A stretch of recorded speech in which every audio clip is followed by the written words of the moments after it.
क्या है W time out? देखो, जैसे suppose you are inserting n number of records using insert many. ठीक है, मान लो तुम इंसर्ट मैनी का यूज करके n number of records insert कर रहे हो। अब होगा क्या कि अ, अब होगा क्या कि तुमको पता होगा, अब जैसे मान लो 1000 रिकॉर्ड्स इंसर्ट कर रहे हो आप।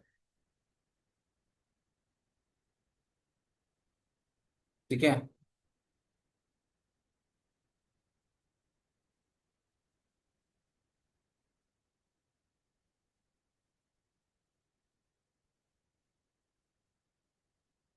कितने रिकॉर्ड्स?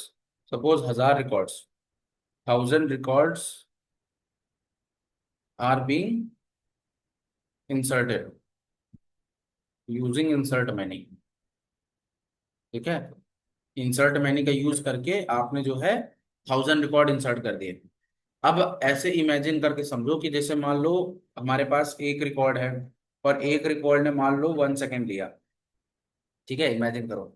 तो जाहिर सी बात है, अगर दूसरा रिकॉर्ड है, तो दूसरा रिकॉर्ड भी 1 सेकेंड लेगा। ठीक है, वो ये मतलब मिनिमम मैं बता रहा हूँ 1 सेकेंड है। अब मान लो उसके अंदर मल्टीपल ऑब्जेक्ट्स हैं, है ना, और जाइजेंटिक ऑब्जेक्ट्स हैं उसके अंदर, मान लो मतलब, क्योंकि स्कीमा लेस होता है ना, तो ऑब्जेक्ट्स के अंदर ऑब्जेक्ट, ऑब्जेक्ट्स के अंदर ऑब्जेक्ट हो सकते हैं। तो कहने का मतलब क्या है कि जैसे अब तीसरा रिकॉर्ड इंसर्ट हो रहा है, तीसरे रिकॉर्ड को भी 1 सेकेंड लगा। तो इसी तरीके से हम लोग ऐसा सोच सकते हैं कि जैसे 1000 रिकॉर्ड इंसर्ट हो रहे हैं, तो और अगर मिनिमम हम ऐसा माने कि हमारे पास 1000 रिकॉर्ड हैं, तो 1000 रिकॉर्ड को जो इंसर्ट करने का जो टाइम होगा है वो टोटल आ जाएगा 1000 सेकेंड्स। ठीक है, 1000 सेकेंड्स। ठीक है, ओके। अब अब बेसिकली ये जो 1000 है, 1000 का मतलब हो गया कि 1000 को आप बेसिकली मिली सेकेंड्स में लेके चलो। तो कहने का मतलब ये है कि अगर 1000 मिली सेकेंड के अंदर अंदर ये रिकॉर्ड इंसर्ट, 1000 रिकॉर्ड इंसर्ट हो जाते हैं, तब तो ठीक है। अदरवाइज हम यहाँ पे लिख देंगे कि डब्ल्यू टाइम आउट जो है, हम इसे कह देंगे कि जो राइट कंसर्न है उसको तुम टाइम आउट कर दो कितने, 1000 सेकेंड्स में। तो इसका मतलब क्या हो जाएगा कि भैया चाहे रिकॉर्ड इंसर्ट हो चाहे ना हो, अगर मतलब जैसे ही रिकॉर्ड तुम इंसर्ट करना चालू करोगे, वो काउंटर सेट करके वो काउंटर से काउंट करना चालू कर देगा। मतलब जो मतलब जो इंसर्ट ऑपरेशन हो रहा है होगा, उस पे नंबर ऑफ जो सेकेंड्स है ना, ईच रिकॉर्ड के इंसर्ट होने का, वो काउंट करना स्टार्ट कर देगा। अब होगा क्या कि मान लो कोई ऐसा रिकॉर्ड है जिसको इंसर्ट करने में ज्यादा टाइम लग रहा है, तो फिर मोंगोडीबी क्या करेगा ना, मोंगोडीबी वेट नहीं करेगा। ठीक है, मोंगोडीबी वेट नहीं करेगा, वो 1000 1000 सेकेंड तक के लिए वेट करेगा। ठीक है, 1000 1000 मिली सेकेंड तक के लिए वेट करेगा। अगर इंसर्ट होता है तो ठीक है, अदरवाइज वो सीधे सीधे क्या कर देगा, क्विट कर देगा। भाषण में है कि नहीं? हाँ, ठीक है। तो 1000 मिली सेकेंड तक वेट करेगा वो। ठीक है, 1000 मिली सेकेंड, 1000 मिली सेकेंड का मतलब हो गया वही एक, मतलब जो है आप ठीक है, 1000 मिली सेकेंड का वेट करेगा। अगर इंसर्ट होना होगा तो हो जाएगा, अदरवाइज वो सीधे सीधे क्या कर देगा, क्विट कर देगा। ठीक है, तो जैसे अगर फॉर एग्जांपल मैं जाऊं इसमें,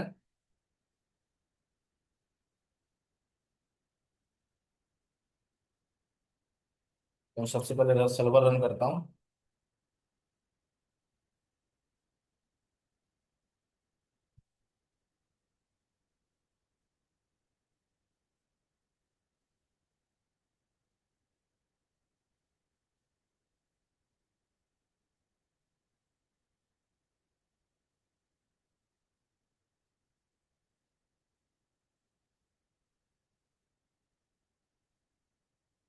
चलिए, और मैं यहाँ पर रन करता हूँ CMD।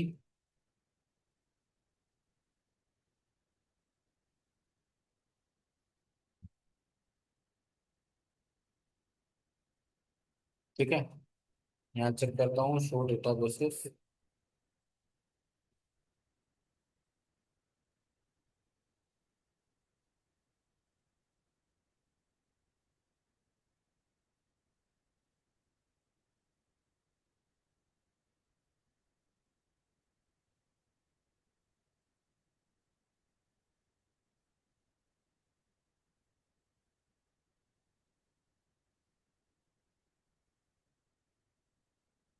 ठीक है।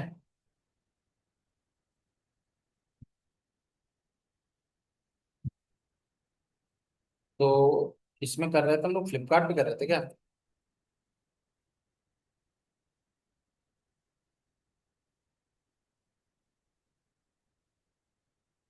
हाँ।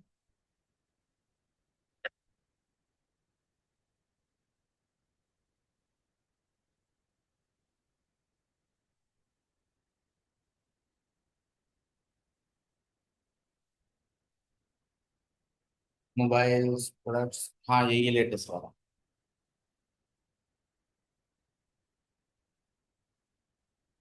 ठीक है। तो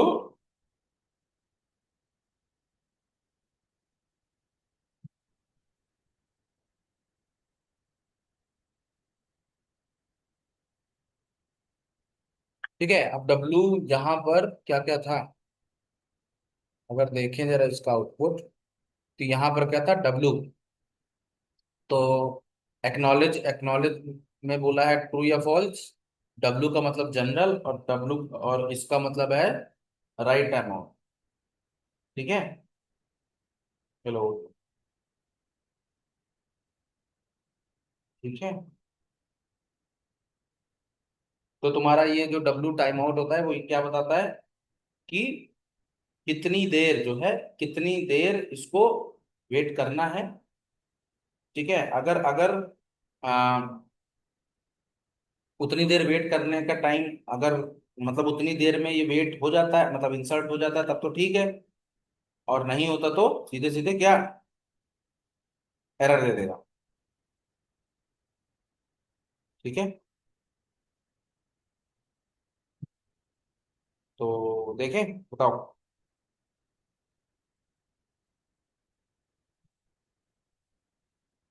देखे कि नहीं देखे?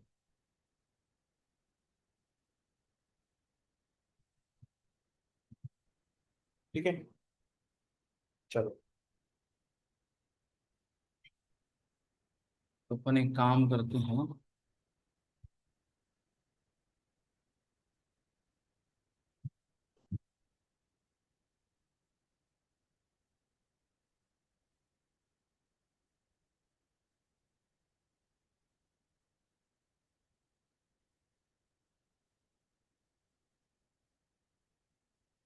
तो मैं लिखता हूँ db डॉट प्रोडक्ट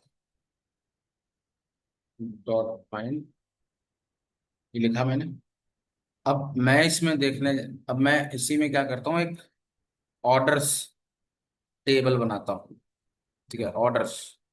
और ऑर्डर में क्या करता हूँ, इंसर्ट वन कर रहा हूँ, इंसर्ट वन।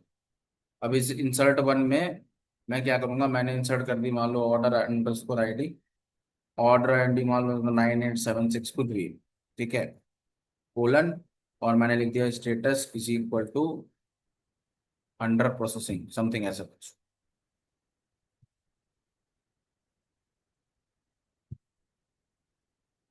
प्रोसेसिंग कोई बड़ा है, ठीक है। ये हो गया। और फिर मैं इसके बगल में आऊंगा और यहाँ लिखूंगा राइट कंसर्न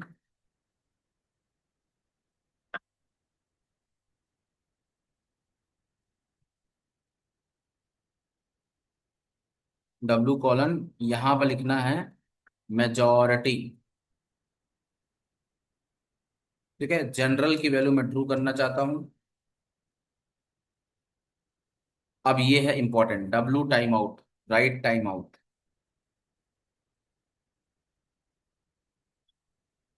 और यहाँ लिखता हूँ 3000। तो इसका मतलब है कि मैक्सिमम 3 सेकंड तक ही वेट करेगा। अगर इंसर्ट होगा तो ठीक, अदरवाइज, अरे स्टेटस कॉमा लगाएंगे। ठीक है, अब देखो इंसर्ट हो गया। तो पॉइंट ये था कि मैक्सिमम टाइम आउट तक वेट करेगा। अब देखो जैसे अपन, मैं तुमको अभी देखना एक डेमो दिखाता हूँ, लाइव डेमो दिखाता हूँ। मैं क्या करता हूँ, यहाँ पर जाता हूँ और तुम्हारे सामने यहाँ पे जैसे ही इसका इंसर्ट होगा, मैं काम कर देता हूँ यहाँ पे सर्वर जो है बंद कर देता हूँ। ठीक है, अब इंसर्ट करने की कोशिश करता हूँ, देखना। तो चल गया। अच्छा, ओरिजिनल सर्वर चल रहा है क्या, मुझे लग रहा है। तो एक काम कर लेते हैं, देख लेते हैं। मुझे लग रहा है यहाँ पर रन हो रहा है netstat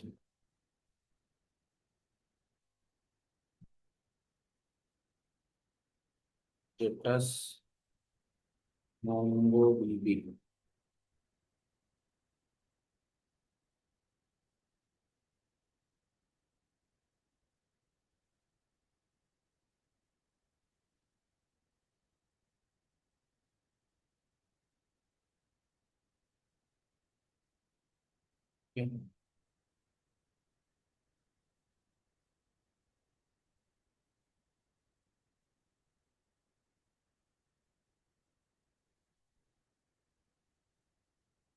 status MongoDB.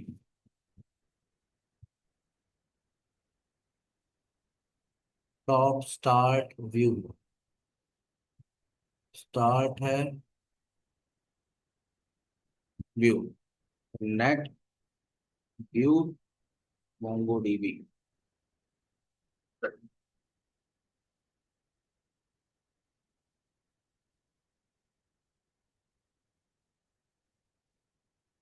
अच्छा, स्टैटिस्टिक्स।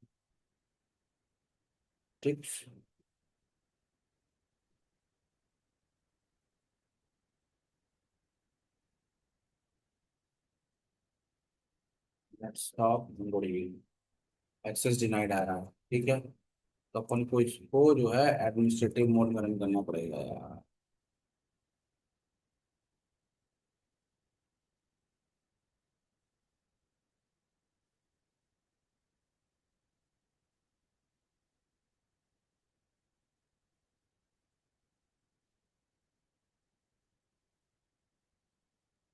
ठीक है, नेट स्टैट।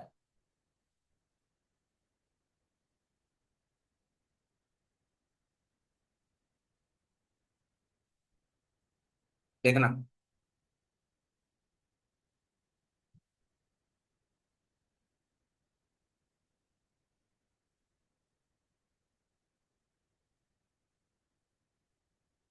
देखो ये रुक गई। अब देखना, कुछ नोटिस करना, देखो देखो, इसने 3 सेकेंड। अब जैसे मैं इसका टाइम डिले बढ़ा रहा हूं, देखना, जैसे मैं करता हूं 5, काउंट करना, 1 2।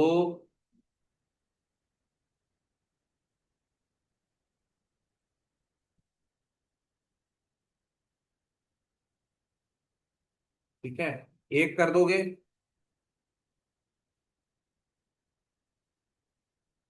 अब इसको रन करते हैं।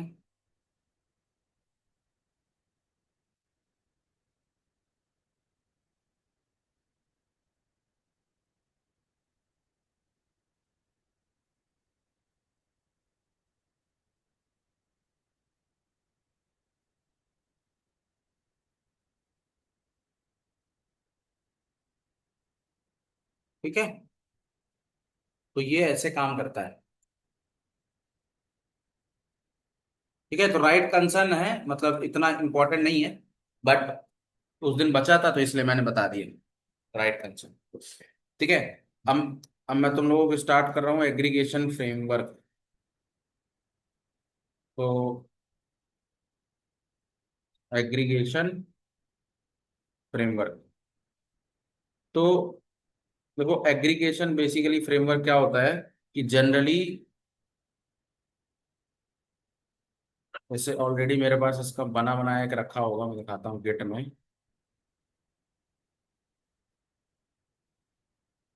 अगर मैं इस पे जाऊँ ट्रेनिंग पे,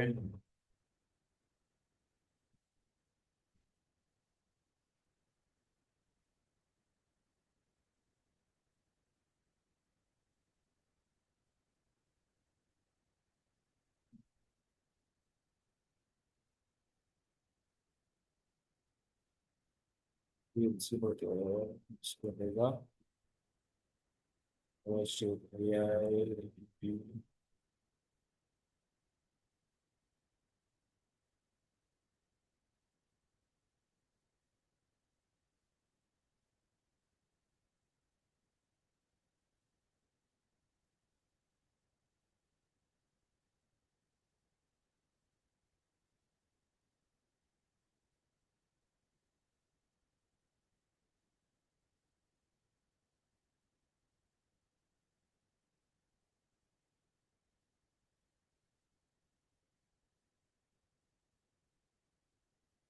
ठीक।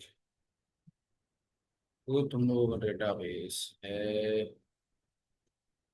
Hanuman UI UX cyber tech, ये है।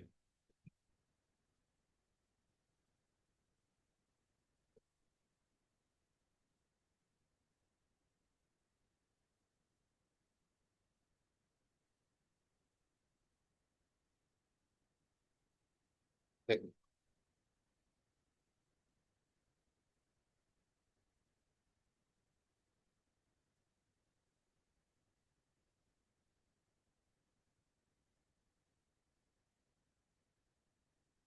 मैं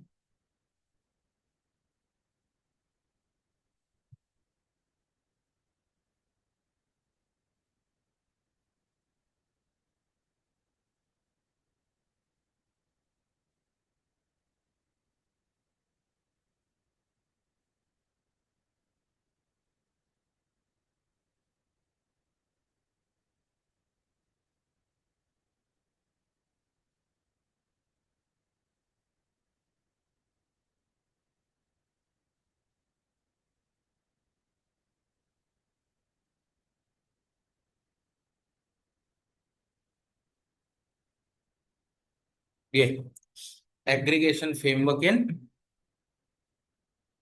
ठीक है। तो हाँ, तो मैं तुमको बेसिकली बता देता हूँ। ये joins and relationship with multiple collection set. अब देखो जनरली क्या होता है कि जब हम, जैसे इसमें काम करता हूँ मैं इसका तुम लोगों को,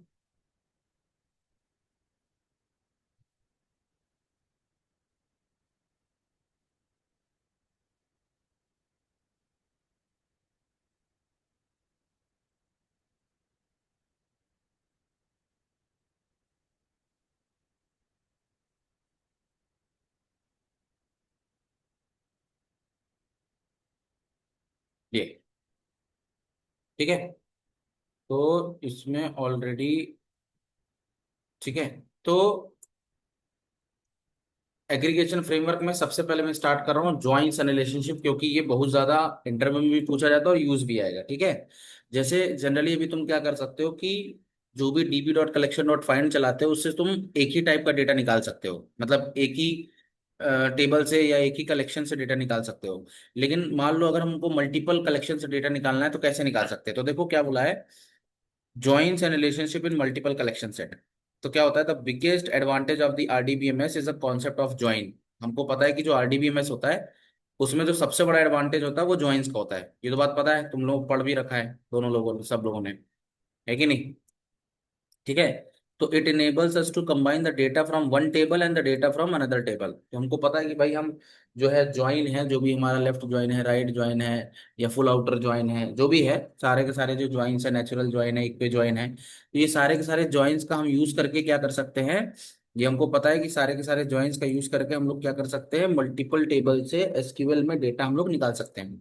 बट मोंगोडीबी में क्या होता है कि, ठीक है, तो there are two ways to store the related data in the MongoDB. अगर आपके पास एक रिलेटेड डेटा है, ठीक है, दो या दो से ज्यादा रिलेटेड डेटा है, और आप उसको मोंगोडीबी में स्टोर करना चाहते हो, तो दो तरीके हैं। एक होता है यूजिंग एम्बेडेड और नेस्टेड ऑब्जेक्ट डेटा ऑब्जेक्ट्स, और दूसरा होता है यूजिंग यूजिंग एग्रीगेशन पाइपलाइन, ठीक है। तो ये समझे, दो दो जो कॉन्सेप्ट है, पहला क्या है, सुन पा रहे हो दोनों लोग, है ना, दोनों लोग कॉन्सेप्ट भी समझना कि भाई दो तरीके हैं। एक है एम्बेडेड नेस्टेड डॉट ऑब्जेक्ट, मतलब क्या होगा कि जो, जैसे एक कलेक्शन है और एक कलेक्शन का दूसरे कलेक्शन के साथ रिलेशन है, तो हम लोग क्या करेंगे कि दूसरे कलेक्शन का डेटा भी हम लोग पहले कलेक्शन में डाल देंगे। तो मतलब हम लोग एक एक एक ऐसा कलेक्शन बनेगा जिस कलेक्शन में दो कलेक्शन का साथ में डेटा पड़ा होगा, मतलब नेस्टेड ऑब्जेक्ट या एम्बेडेड ऑब्जेक्ट की तरह उसको रखा जाएगा। और दूसरा तरीका क्या है, दूसरा तरीका ये है कि हम लोगों ने दोनों डेटा अलग अलग कलेक्शन में रखा, मतलब जैसे मान लो कि एक डिपार्टमेंट टेबल हो गई और एक ईएमपी टेबल हो गई। तो डिपार्टमेंट वाला जो डेटा है वो डिपार्टमेंट कलेक्शन में रखा होगा, और जो ईएमपी वाला डेटा है वो ईएमपी कलेक्शन में रखा होगा। अब दोनों कलेक्शन जो है अलग अलग हैं, ठीक है। एक ही डेटाबेस में दोनों का फिजिकल लोकेशन अलग अलग होगा, मतलब एम्प्लॉय एक अलग कलेक्शन होगा और डिपार्टमेंट एक अलग कलेक्शन होगा। डिपार्टमेंट की अपनी एक आईडी होगी, इसी तरह एम्प्लॉय की भी अपनी एक आईडी होगी। अब पॉइंट ये है कि दोनों के बीच में रिलेशन बनाए कैसे। तो दोनों में रिलेशन बनाने का एक तरीका क्या होता है, कॉन्सेप्ट होता है प्राइमरी की और फॉरेन की का। ठीक है। तो जैसे कि एग्जांपल मैंने मिला है, जैसे consider a collection products and order. ठीक है, एक कलेक्शन है हमारे पास, कौन सा, प्रोडक्ट्स है और ऑर्डर है। अब मान लो कि initially no order is done. ठीक है, मान लो कोई ऑर्डर नहीं किया गया, तो क्या चलाएंगे। अगर कोई ऑर्डर नहीं किया गया है तो हमारा हमको हमको अगर हम क्या चलाएंगे, कैसे पता लगाएंगे, हम सीधे सीधे लिखेंगे dB dot products dot find, तो आउटपुट सीधा सीधा क्या आएगा, जीरो आएगा। ठीक है। तो अब जैसे मान लो कि एक कलेक्शन है, consider collection A and B. A को मैंने प्रोडक्ट्स माना और बी को मैंने क्या माना, ऑर्डर्स माना। तो एक बात बताओ कि we insert B collection data while inserting A collection. मतलब ये है कि जब हम DB dot product dot find चलाएंगे तो ऑर्डर्स एंड प्रोडक्ट्स दोनों का डेटा हम लोग साथ में प्रोडक्ट्स टेबल में डाल देंगे।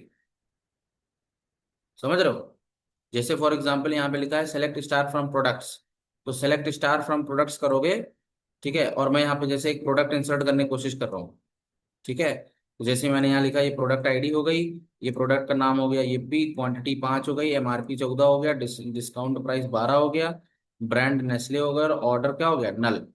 तो एक बात बताओ, देखो, तो देखो when order is done we need to update the collection, collection product.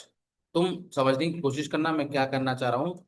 मैं ये कहना चाह रहा हूँ कि मान लेते हैं कि इनिशियली कोई भी जो है, मतलब एक प्रोडक्ट है, समझना जरा ध्यान समझना। यहाँ पर एक पूरा का पूरा इवेंट दिखाया जा रहा है कि मान लो एक टेबल ए है, मतलब एक टेबल ए है यानी ए एक कलेक्शन है जो कि प्रोडक्ट को रिप्रेजेंट कर रहा है, और बी एक दूसरा कलेक्शन है जो कि ऑर्डर को रिप्रेजेंट कर रहा है। तो भाई पहले क्या होगा, भाई पहले तो आदमी प्रोडक्ट सर्च करेगा ना, और जब प्रोडक्ट सर्च कर रहा होगा उस वक्त कोई कोई जो है, जैसे प्रोडक्ट, इधर देखो, जैसे इधर देखना, देख रही हो बिटिया रानी, नहीं देख रही। ठीक है, अब देखो जैसे मैंने क्या बोला, मैं इधर आया और मैंने यहाँ पे ये रन कर दिया। अब देखो मैंने लिखा dB dot products dot insert one, ये प्रोडक्ट आईडी है, प्रोडक्ट नाम है, क्वांटिटी है, एमआरपी है, डिस्काउंट प्राइस 12 है, ब्रांड नेस्ले है। और तुम ये देखो बाय डिफॉल्ट ऑर्डर की वैल्यू नल है। बाय डिफॉल्ट ऑर्डर की वैल्यू नल का मतलब हो गया कि अभी हम सिर्फ प्रोडक्ट देख रहे हैं, हमने ऑर्डर नहीं किया। ठीक है, सही है कि नहीं है। तो हमने हमने अब हमने अगर कोई भी प्रोडक्ट बाई नहीं किया, मतलब प्रोडक्ट हमने बाई नहीं किया, लेकिन प्रोडक्ट एग्जिस्ट कर रहा है, ये बात सही है कि नहीं है, देखो सही है। तो हमारे पास प्रोडक्ट एग्जिस्ट कर रहा है, इस ये प्रोडक्ट की आईडी हो गई, ये प्रोडक्ट नाम हो गया, ये उसकी क्वांटिटी हो गई, ये उसका एमआरपी हो गया, ये इसका डिस्काउंट प्राइस हो गया, ये उसका ब्रांड हो गया, ये नल हो गया। अब तुम यहाँ पे देखो इसकी जो ऑर्डर की वैल्यू क्या है, ऑर्डर की वैल्यू इसकी क्या है, नल है ना, ऑर्डर की वैल्यू नल है। अब जब ऑर्डर की वैल्यू नल है इसका मतलब अभी किसी ने शॉपिंग नहीं की। अब जरा सोचो कि मान लो किसी ने कोई प्रोडक्ट खरीदा, और कौन सा प्रोडक्ट खरीदा, यही प्रोडक्ट खरीदा, ये वाला, इसकी जो ऑब्जेक्ट आईडी है, यही प्रोडक्ट खरीदा जा रहा है मान लो। ठीक है, यही प्रोडक्ट खरीदा जा रहा है मान लो। DB dot products dot find underscore ID, object ID.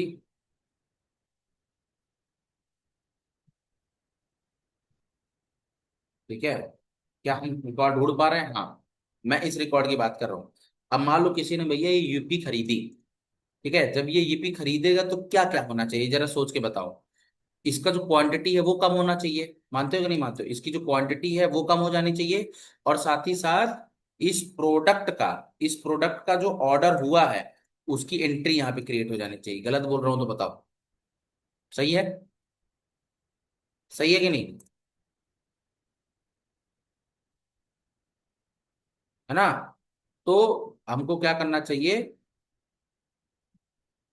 तो हम क्या करेंगे,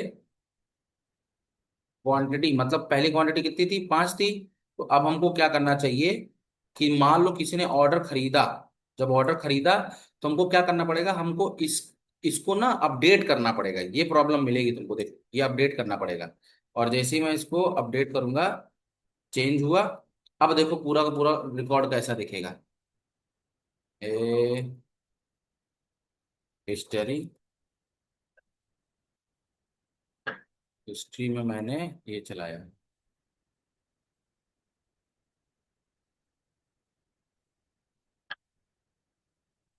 कुछ नोटिस किए? अरे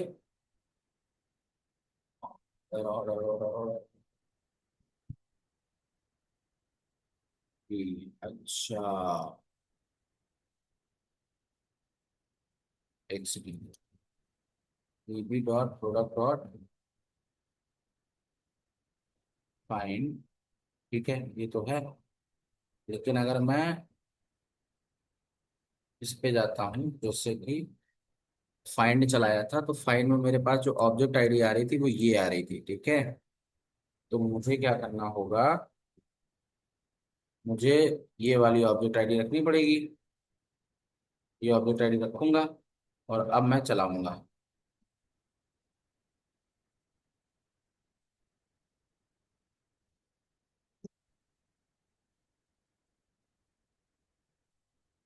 ठीक है, ये देखो, मैच काउंट वन और मॉडिफाइड काउंट वन। अब यूजर ने अगर शॉपिंग की है, तो इसका मतलब ये है कि अब मुझे डेटा देखने को मिलना चाहिए। अब अगर मुझे डेटा देखने को मिलेगा, तो मुझे क्या करना चाहिए, मैं यहाँ पर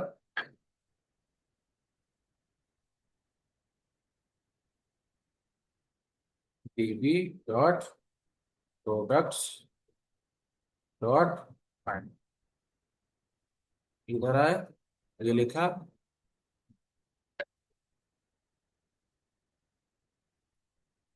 ये देखो।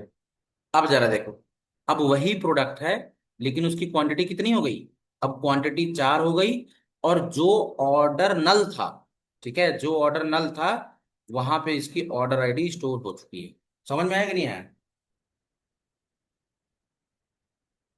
हेलो? ठीक है। अब मान लो इसी प्रोडक्ट के दो ऑर्डर होते हैं, मान लो। ठीक है, इसी प्रोडक्ट के दो ऑर्डर होते हैं।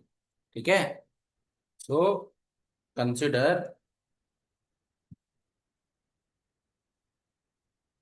If we have multiple orders for the same product. ठीक है, तो मुझे क्या करना पड़ेगा, यहाँ पर जो मैं ऑर्डर लिखा हुआ हूँ ना, इसको मुझे ऐसा कॉपी करना पड़ेगा।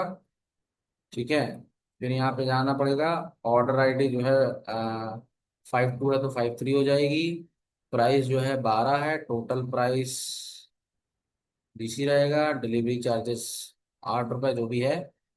और डेट यहाँ पे मैं ऑर्डर डेट कर देता हूँ कुछ भी, जो भी ऑर्डर डेट करनी हो, जैसे मान लो कि 24 करते हैं, 24 करते हैं, 06/2025। ठीक है, कॉपी करता हूँ और डिलीवरी डेट जो है इसकी यही रखता हूँ, और कुछ 3-4 दिन बाद होगा। ठीक है, 3-4 दिन बाद मतलब कोई क्या देता हूँ, मान लो 28 तारीख। ठीक है, ये हो गया। अब जरा सोच के बताओ, देखो ये ऑर्डर्स है, अब ये अलग अलग ऑर्डर हैं, तो मुझे इसको एज अ एरे बनाना पड़ेगा। मानते हो कि नहीं मानते हो? तभी तो मैं यहाँ पे मल्टीपल जो है ऑर्डर्स स्टोर कर पाऊंगा, है कि नहीं? बताओ भाई, मल्टीपल ऑर्डर्स, है ना? तो अब मैं यहाँ पर आया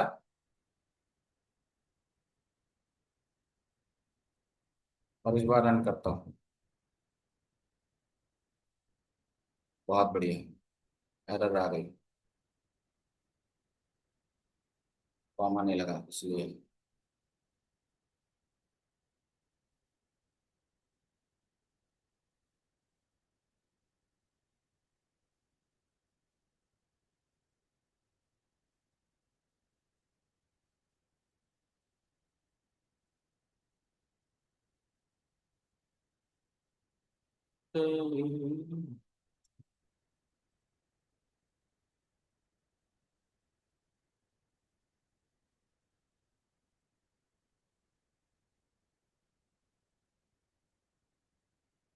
क्या इसको सही करते हैं,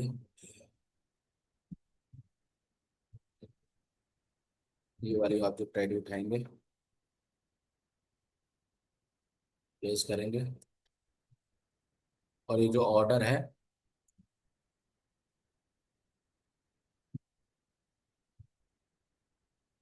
कट करेंगे, यहाँ से हटा देंगे।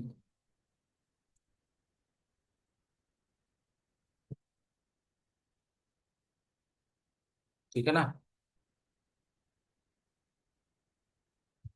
ये इसका है, ये इसका है, और ये इसका है, ये वाला इसका है, ये जो है इसका है। ठीक है, बहुत बढ़िया, ये परफेक्ट है। और अब मैं क्या करता हूँ, अब देखो यहाँ पे टोटल काउंट कितना है बताओ। यहाँ पे टोटल काउंट कितना है, यहाँ पे टोटल काउंट है, अगर तुम ध्यान से देखो तो इसका टोटल काउंट कितना है, इस ऑर्डर का टोटल काउंट है 2। तो यहाँ पर मुझे 2 वैल्यूज क्या करनी पड़ेगी, कम करनी पड़ेगी। ठीक है, पहले 4 थी ना। ठीक है, तो ये मुझे अपडेट करना पड़ेगा। तो ये आया, एंटर कर दिया। अब जरा तुम उसको देखो। अब dB dot products dot find, और यहाँ पर मैं लिखता हूँ ये वाली वैल्यू अंडरस्कोर आईडी कॉमा।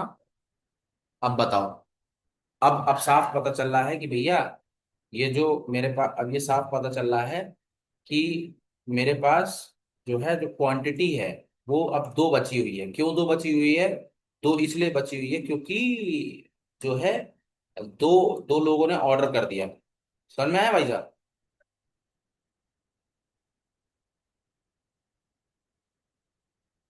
हल है ना। हाँ, अरे तो यही तो प्रॉब्लम है एम्बेडेड ऑब्जेक्ट की। इसको क्या बोलेंगे, इसे एम्बेडेड ऑब्जेक्ट ही बोलेंगे ना। मतलब अगर मैं एक रिलेशनशिप दिखाना चाहता हूँ, मैं रिलेशनशिप किसका बताना चाहता हूँ, मैं रिलेशनशिप बताना चाह रहा हूँ प्रोडक्ट और ऑर्डर्स के बीच में। और प्रोडक्ट और ऑर्डर्स के बीच में रिलेशनशिप बस नहीं बताना, मुझे उसके ट्रांजेक्शन्स भी मैनेज करने हैं। अब प्रॉब्लम यह है कि जो मैं इसके ट्रांजेक्शन्स मैनेज कर रहा हूँ, अब जरा सोचो कि अगर मुझे एम्बेडेड ऑब्जेक्ट में अपडेट करना पड़ेगा तो मेरे लिए दिक्कत हो जाएगी कि नहीं दिक्कत हो जाएगी। ठीक है, कुछ ऐसा तरीका होना चाहिए जिससे क्या हो कि मेरा जो प्रोडक्ट वाला डेटा है वो अलग चले, और जो ये है कहने का मतलब जो ऑर्डर्स वाला डेटा है वो अलग चले। मानते हो कि नहीं मानते हो। तो एम्बेडेड ऑब्जेक्ट में अब जैसे मान लो तुमको ढूंढना भी है ना तो प्रॉब्लम होगी। देखो जैसे ये फाइंड है, तो अब इस फाइंड में मुझे क्या करना है, मैंने यहाँ लिखा कि ऐसा ऑर्डर्स। ठीक है, ऑर्डर्स डॉट,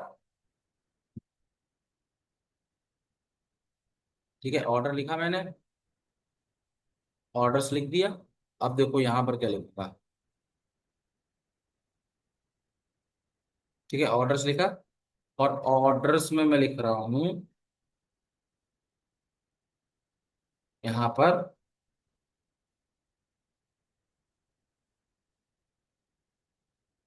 डॉलर साइज, और इक्वल टू लिख रहा हूँ 1। ऑर्डर्स ही है ना,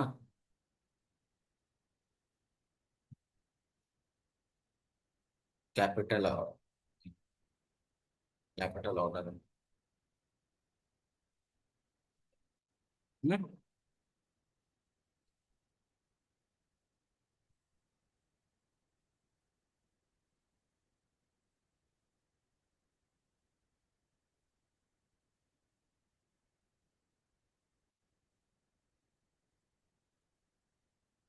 क्या ऑर्डर, ये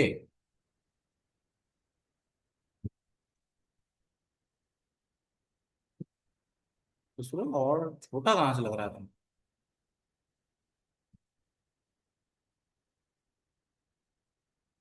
अच्छा, ये, और इसमें फर्क नहीं दिख रहा था।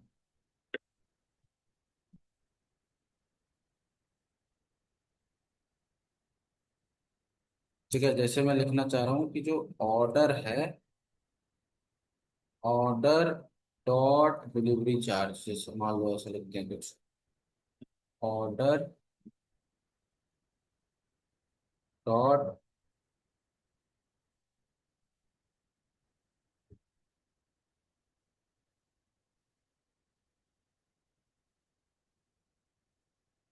डिलीवरी चार्ज इस ग्रेटर देन 5 रुपीज, ये काम किया इसने। और अगर यहाँ मैं लिखता हूँ मैं 5, 8 लिखता हूँ, वो भी नहीं आया। तो ऑर्डर ही है ना, ऑर्डर ही तो है भाई।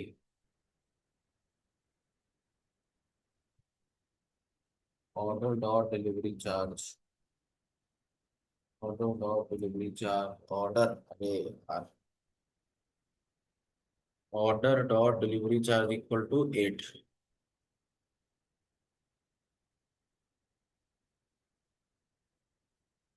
देखो मिला,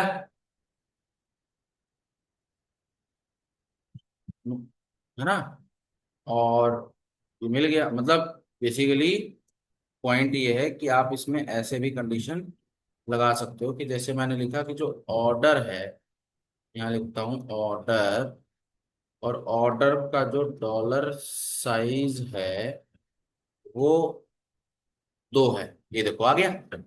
मतलब ये हुआ, मतलब ये हुआ, इसका मतलब पता है क्या है इसका, इस क्वेरी का मतलब है कि वो ऑर्डर से मतलब तुम्हें ऐसे प्रोडक्ट्स लाने हैं, मतलब ऐसे प्रोडक्ट्स लेके आओ जिनके कितने ऑर्डर हुए हैं मिनिमम, जिनका साइज कितना है, मतलब मिनिमम 2 ऑर्डर हुए हैं। और समझ में आई? मतलब जिसमें 2 ऑर्डर हुए हैं एग्जैक्टली ये मतलब हुआ ना कि भाई देखो इसका साइज जो, जैसे ये ऑर्डर है तो इस ऑर्डर के अंदर एक एरे है, और इस एरे का जो साइज है वो कितना है, 2।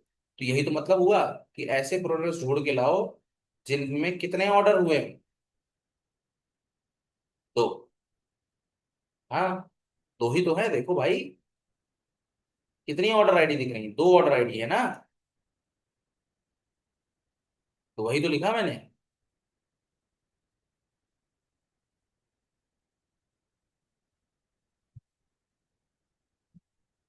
क्या है?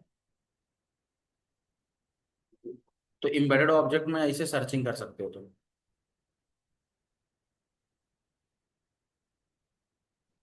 तो सर्चिंग इन एम्बेडेड ऑब्जेक्ट,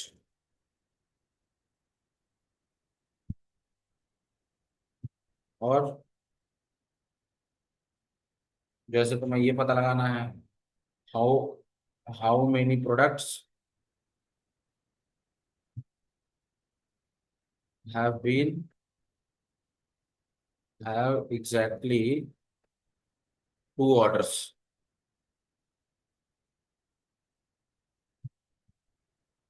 अगर एग्जैक्टली 2 ऑर्डर है तो क्या करेंगे, ये चलेंगे।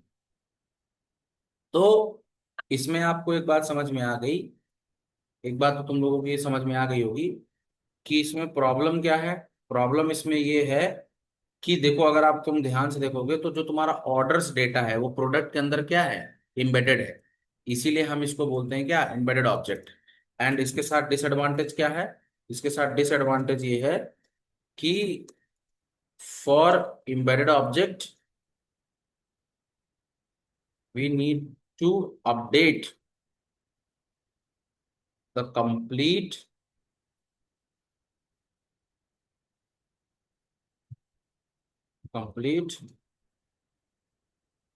ठीक है। Disadvantage for the embedded object is we need to update the complete object once again. अब जरा सोचो, ये तो 2 ऑर्डर्स के लिए था। यही सोचो अगर 1,000 होता तो सिर्फ एक नई एंट्री मेंटेन करने के लिए, सुन रहे हो, समझ रहे हो मैं क्या कहना चाह रहा हूँ। जैसे मान लो जैसे ऐसे समझ लो कि आपके पास जो है अभी 30 रिकॉर्ड है, ठीक है, और अचानक जो है 50 ऑर्डर और हो जाता है। तो फिर आपको क्या करना पड़ेगा कि आपको 50 नई एंट्री, मतलब सिर्फ और सिर्फ 20 नई एंट्री के लिए आपको क्या करना पड़ेगा, पुराना रिकॉर्ड प्लस 20 नया रिकॉर्ड अपडेट, मतलब टोटल 50 रिकॉर्ड्स अपडेट करने पड़ेंगे पूरे के पूरे कलेक्शन ऑब्जेक्ट में। समझ में आया क्या डिसएडवांटेज है? हम्म, है कि नहीं? तो बोलो भाई। है ना। तो अगर हम, तो ये बहुत क्वेश्चन पूछा जाता है कि व्हाट इज द, मतलब ये क्वेश्चन पूछा जाता है कि भैया हम एम्बेडेड ऑब्जेक्ट का क्यों नहीं यूज कर सकते, तो इसके ये रीजन है, जैसे क्या, at initial the data set object will be small, but as soon as more and more transactions are perform the data becomes heavy. सही बात है। ठीक है। और जितना हैवी होगा it will be very difficult to क्या, अपडेट। ठीक है।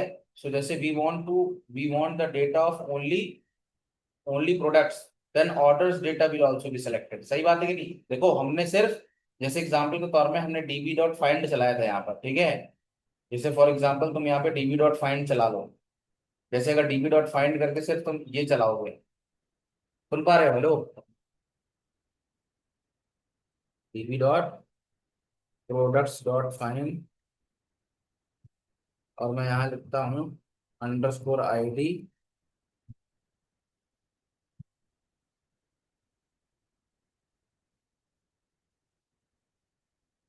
और यहाँ पर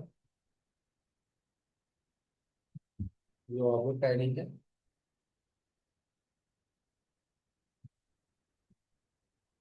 जो ऑब्जेक्ट आईडी मैं कॉपी कर लेता हूँ। अब देखो मुझे, अब प्रॉब्लम क्या है कि मुझे सिर्फ चाहिए किसका डेटा, मुझे किसका डेटा चाहिए, मुझे चाहिए सिर्फ और सिर्फ प्रोडक्ट्स का डेटा। लेकिन इसमें ऑर्डर्स भी उठ के चला आ रहा है। तो इसके लिए तुमको ये करना पड़ेगा कि फिर ऑर्डर्स की वैल्यू को तुमको अलग से जाके हाइड करना पड़ेगा। समझ रहे हो कि नहीं। तुमको यह लिखना पड़ेगा कि भैया ऑर्डर जो है वो नहीं दिखाना है, ऑर्डर नहीं दिखाना है, तब जाके तुमको सिर्फ प्रोडक्ट देखने को मिलेगा। समझ रहे हो। तो ये जो है थोड़ा सा प्रॉब्लमेटिक है। ठीक है। मतलब ये है कि अगर तुमने नहीं, एक्सप्लिसिटली अगर तुमने ऑर्डर्स को नहीं डिसेबल किया, तो वो पूरा का पूरा डेटा लेके चला आएगा। ठीक है। तो disable it, we need to explicitly, we need to forcefully set the order value, set the orders value to 0। ठीक है। इसके बाद दूसरा, in MongoDB we use embedded data rather than joins due to the देखो, in MongoDB we use embedded data rather than joins due to redundant this redundant is duplicated, मतलब क्या है, या ड्यू टू दिस रिडंडेंसी बोल सकते हो। ठीक है। रिडंडेंसी का मतलब ये बोल सकते हो डुप्लीकेशन। मतलब पॉइंट क्या है कि जो एम्बेडेड डेटा है ना, एम्बेडेड डेटा में वही प्रोसेस हमको बार बार, मतलब उसी कलेक्शन के साथ साथ हमको बार बार, मतलब जैसे हमको सिर्फ ऑर्डर्स का डेटा अपडेट करना है, लेकिन क्योंकि हमको सिर्फ ऑर्डर्स का डेटा अपडेट करना है, लेकिन हमको प्रोडक्ट्स के डेटा को भी मॉडिफाई करना पड़ रहा है। तो इसकी वजह से डेटा जो क्या हो रहा है, बार बार रिडंडेंट रिडंडेंट बन रहा है। ठीक है। और इसके बाद तीसरा जो प्रॉब्लम है वो ये है कि इसमें कोई नॉर्मलाइजेशन का कॉन्सेप्ट नहीं होता, जिसकी वजह से डेटा जो है वो बहुत ज्यादा रिडंडेंट होता है, डुप्लीकेट डेटा भी हो सकता है, और ऐसा भी हो सकता है कि एक ही रिकॉर्ड की मल्टीपल एंट्रीज भी अवेलेबल हो। ठीक है। ये बात समझ में आई कि नहीं आई, बताइए, बताओ। ठीक है। हेलो।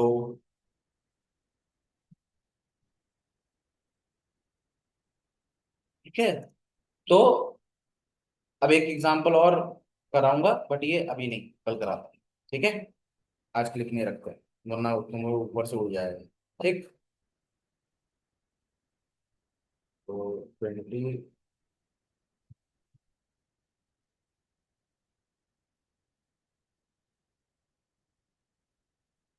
अबे इतना कॉपी कल के लिए रख रहा हूँ ना।